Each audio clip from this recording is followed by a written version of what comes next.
John Strong Newberry was one of the first. John Wesley Powell, of course. Clarence Dutton, nice picture of Dutton there. He looks like he'd make a nice grandfather, doesn't he? Here's a quote from Dutton from 1885. He said, "It would be difficult to find anywhere else in the world a spot yielding so much subject matter for the contemplation of the geologist. Certainly there is none situated in the midst of such dramatic and inspiring surroundings." The Grand Canyon was one of the really top and favorite places for geologists to go and study erosional forces in the age of the Earth. All right, well, geologists were a small number of people in a special lot, and they mostly talked to each other and other scientists and academics in elite institutions in the country, and what they thought and wrote about and didn't reach popular culture very far.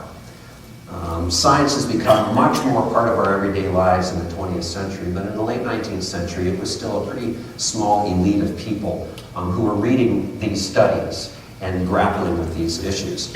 And Grand Canyon, of course, has been a tourist spot for a long time. The Santa Fe Railroad opened it up when they built El Tovar and brought the railway to the Grand Canyon in the first decade of the 20th century. They started bringing lots and lots of visitors there.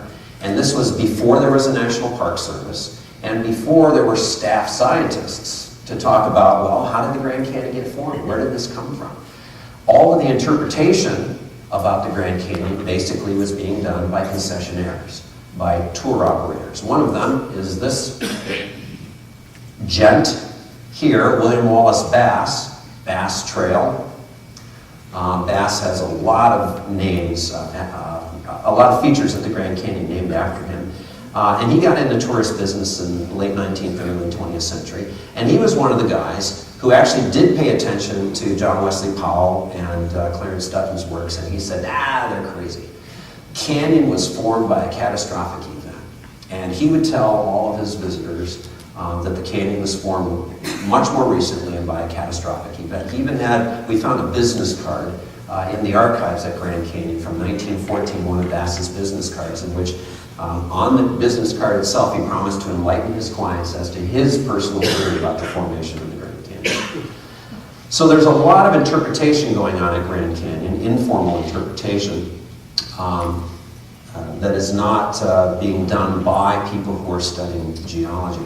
Grand Canyon National Park isn't designated until 1919. The Park Service isn't even created as a federal agency until 1916.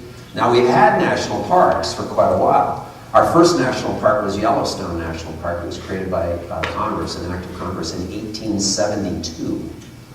Yet we didn't have a National Park Service until 1916. So these parks were designated, but they were just sitting out there. You know, who managed Yellowstone National Park in the 1870s and 80s? Does anybody know? Yeah, the United States Army, when it was available.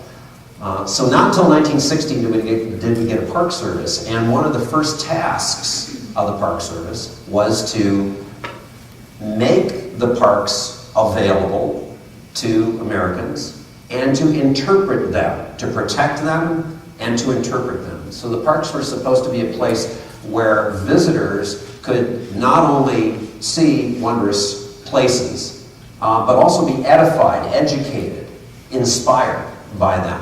And somebody needed to guide that education and inspiration. One of the first, not the first, but he was either the second or the third, I've forgotten now, superintendent of Grand Canyon National Park, Minor Tillotson, came in 1927, and he decided to focus visitor education on geology. He decided that the story that the Grand Canyon would tell would be a geological story, the story of how the canyon was formed. And one of the first interpretive site at Grand Canyon was the Yavapai Observation Station. How many people have been to Yavapai Observation Station? Good, most of you. That was the very first interpretive site that was built by the Park Service at Grand Canyon, and it was only the third interpretive site built in the entire national park system.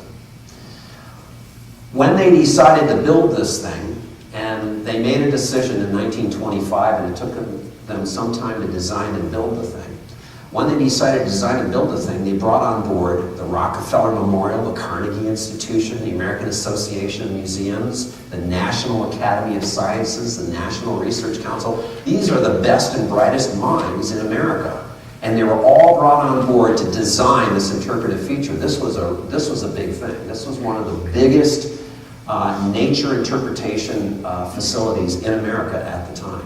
Nowadays we go there, it's this tiny little rock building with a few little exhibits inside and a nice glass window looking out over the canyon with some beautiful interpretive features. But this was the bee's knees. This was the big deal back in the 1920s.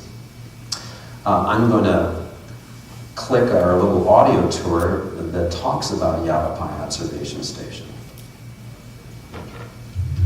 The Grand Canyon. More of the Earth's geologic history is revealed here than in any other place on the planet.